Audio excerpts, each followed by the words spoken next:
Sir ওই যে একটা জিনিস সবাই জানতে চায় যে লঙ্গ দিয়ে মনে হয় অপারেশন করলে অনেক টাকা খরচ হয়, অনেক বেশি খরচ হয় স্যার, এটা যদি একটু ক্লিয়ার করা যায় স্যার।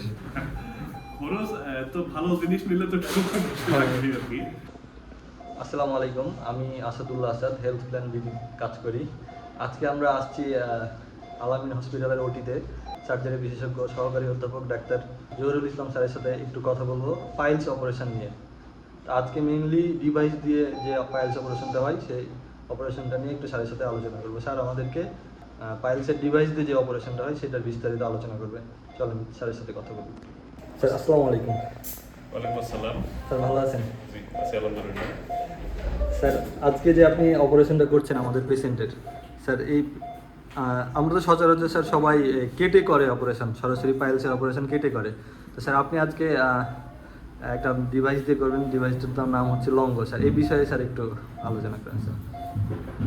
আমি ডাক্তার মোহাম্মদ জহুরুল ইসলাম, সার্জারি বিশেষজ্ঞ। আমি লঙ্গ বা আমাদের মেডিকেল টার্মে এটার নাম হচ্ছে স্ট্যাপল্ড হেমারোডেপিক্সি। আমরা এই বিষয়টা নিয়ে কথা বলবো। পাইলস বা হেমারয়েড একটা মলদারের একটা ডিজিজ, যেখানে রোগীর মেন কমপ্লেন থাকে তাজা রক্ত যায়।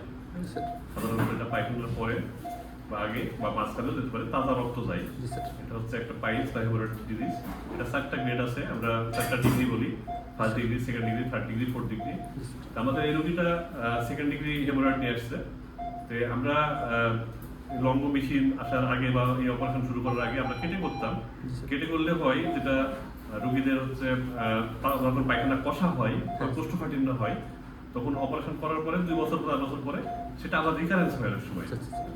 আমরা যে এই মেশিনটা ব্যবহার করি লঙ্গ, এই মেশিনটা ব্যবহার করি, অপারেশনের নাম স্ট্যাপল্ড হেমারোডেপিক্সি। আচ্ছা আচ্ছা। এটা আমরা ভিতর থেকে যে মিউকোসা থাকে, মলদারের ভিতরে যে মিউকোসা থাকে, এই মিউকোসা আমরা কেটে নিয়ে আসি এবং সেখানে এই মেশিনের মাধ্যমে অটো সেখানে যে স্ট্যাপলার, সেই স্ট্যাপলার লেগে যায়।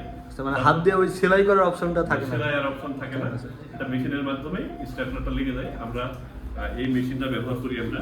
আচ্ছা। এটার নাম হচ্ছে লঙ্গ মেশিন। একজন পেশেন্টের জন্য স্যার একটাই মেশিন? একজন পেশেন্টের জন্য একটাই মেশিন। হ্যাঁ আচ্ছা আচ্ছা। এটা হচ্ছে রিইউজেবল না, আচ্ছা আচ্ছা। সিঙ্গেল ইউজ এটা। এটা এই মেশিন দিয়ে আমরা এটা অপারেশন করি। এর ফলে ভিতর থেকে আমরা মিউকোসাটা নিয়ে আসি, মিউকোসাটা কেটে নিয়ে আসি, যার ফলে মিউকোসার যে রক্ত সাপ্লাইগুলো আছে, ব্লাড বা রক্ত নালীগুলো আছে বা ভেনাস ব্লাড যেটা বলি আমরা, সেই রক্ত নালীগুলা যখন কোষ্ঠকাঠিন্য হয় তখন সাধারণত এটা ডাইলেট হয়ে বা ফুলে যায় এবং সেখান থেকেই রক্তপাত হয় বা ব্লিডিং হয়।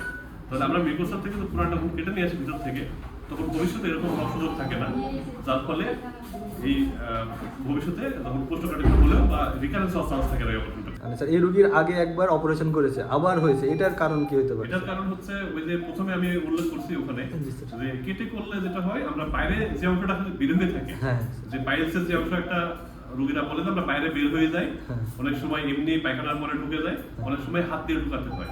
তো কেটে করলে যেটা করে ওই অংশটা শুধু কেটে যায় বাইরের থেকে, কিন্তু ভিতর থেকে তো রক্তনালী আবার তখন নতুন নতুন রক্তনালী তৈরি হয়, সেগুলো আবারও কোষ্ঠকাঠিন্যের জন্য খুলে যায়, সেগুলো আবার বের হয়ে আসে।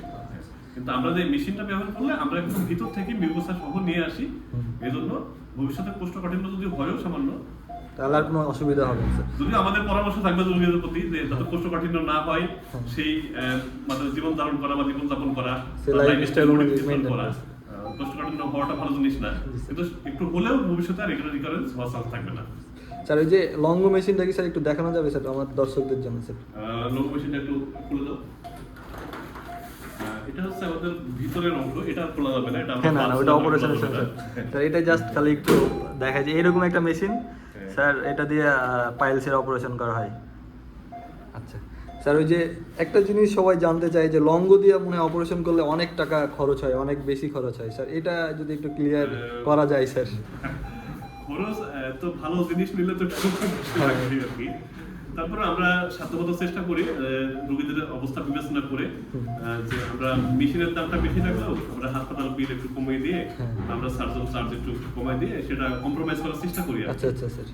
তারপরেও কেটে করার সাথে একটু বেশি তো লাগবে। হ্যাঁ না তা তো স্যার, যেহেতু একটা মেশিন লাগছে এখানে, একটা সিঙ্গেল মেশিন লাগছে, সেটা তো খরচ দিতেই হবে স্যার। তাহলে আমরা মানে যাদের প্রয়োজন তারা যদি আপনার কাছে আসে স্যার, তাহলে এক্ষেত্রে তো স্যার খুব কম খরচে মেশিন দিয়ে ইনশাআল্লাহ আমি চেষ্টা করব মোটামুটি সবার জন্য যারা একটু হ্যাঁ। নিডি ফ্যামিলির বা যারা একটু নিডি মানুষ, যারা ওই দীর্ঘদিন ধরে জিনিসটা বয়ে বেড়াচ্ছে, হ্যাঁ, বই আসতে বানাচ্ছে, পারছে না, বা যারা একটু নিম্নবিত্ত মানুষ, তাদের জন্য অবশ্যই আমি যত কম খরচে ছাড় সম্ভব। দিয়ে বা ডিসকাউন্ট দিয়ে আমি এটা করে দেওয়ার চেষ্টা করবো ইনশাআল্লাহ।